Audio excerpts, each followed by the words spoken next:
One fan asks, is Jax an anti-hero or just a jerk? She responds, there's absolutely nothing heroic about it. That's very specific, vaguely specific. We are not to really see him as a character to be loved. We can favor him. We can have favors. Well, wow. Adult juice.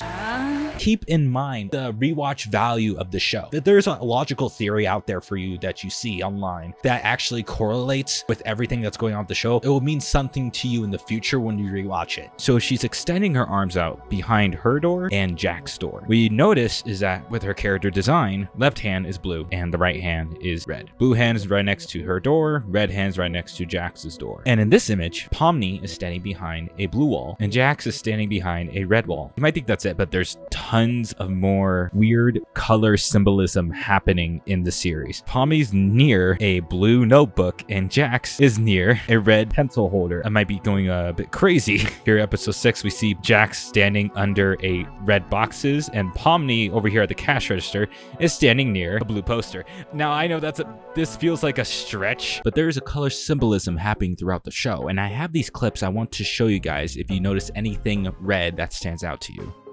Okay, ready to go. Caine, whatever you say, kid. Kafka went through a sort of osmosis and abstract. You know, I am pretty hungry. Just remember the people who abstract. You know how men are. Always having the silliest priorities. Don't I know it? Try it on. How's it feel? It feels normal. Looks like that oh-so-positive Ragatha charm is starting to wear off, huh? Everyone voted against that. A supermarket? How'd you end up here? You look convoluted! Anyway, Jax, why don't you start? Or, yeah, we could all just shoot each other. Here, have guns. I don't care anymore. Away! Wait, that's just it. Up in teams of 2, you all get 3 lives. Last team surviving is the winner. Happy? Not really. Have me? Well, look who it is. You sure you can handle me in all my glory? I've been through worse. Did you see it? No? Okay, let me help you out.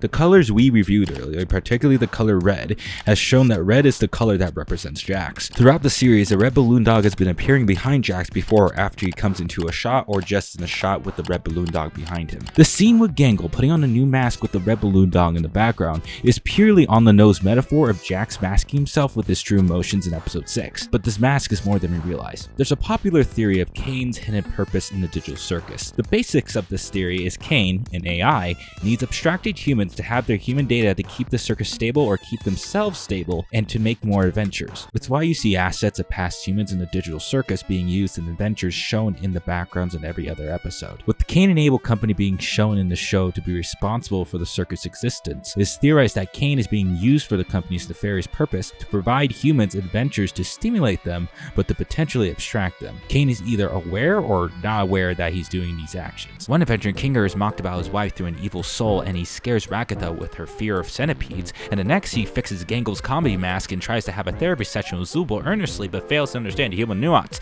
I don't know what his deal is. He just sounds a bit convoluted. You look convoluted! Going back to the company, the name Caine and Abel comes from the Bible about Cain being a farmer and Abel being a shepherd. Cain is the provider of the food and Abel herds and tends to the animals. Cain is the one providing the adventures to the humans for them to enjoy. But if the goal is to abstract humans, who is fulfilling the role of Abel? A shepherd to guide the humans to a mental breaking point where they will abstract themselves and fulfill the company's needs. The company needs a person with a lack of heart and desires only to mess with the humans to put them in their ultimate breaking point.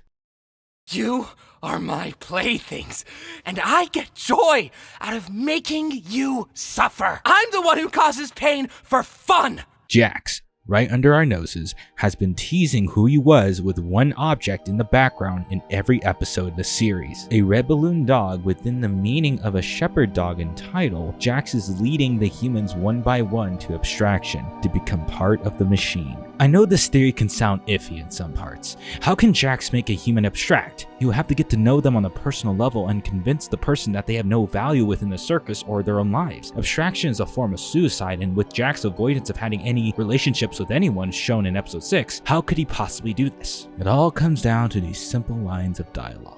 And I'm going to ask you to give me your honest opinions on them. I was gonna sleep. I don't even remember her name, honestly. What would you do if I abstracted tomorrow? I'd move on.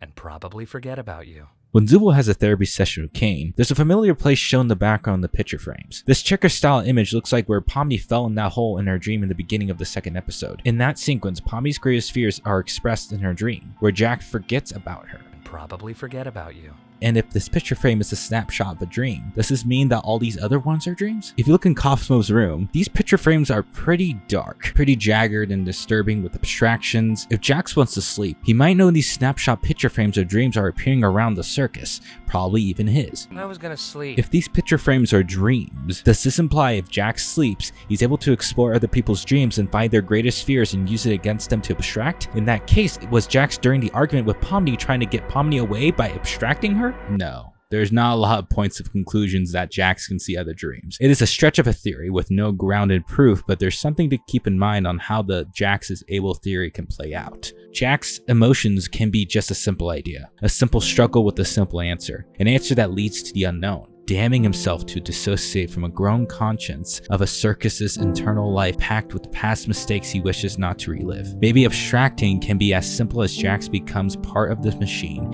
as others become part of humanity. That's all the time I have for this theory. I have to go catch a flight real soon, but here's some honorable theory mentions I haven't talked about yet. Kinger mentions the color blue around Pomni a lot, relating to my color symbolism theory, and abstracted people go after red things. If you watch the first episode, it goes after only red things if you really notice and take a closer look. I don't know what that means. I don't know. Maybe it's something to do with Jax or something. I don't know. That's just a stretch. Anyway, thank you all so much for watching. Have a good day. Goodbye. You're not the funny one! I don't think that counts.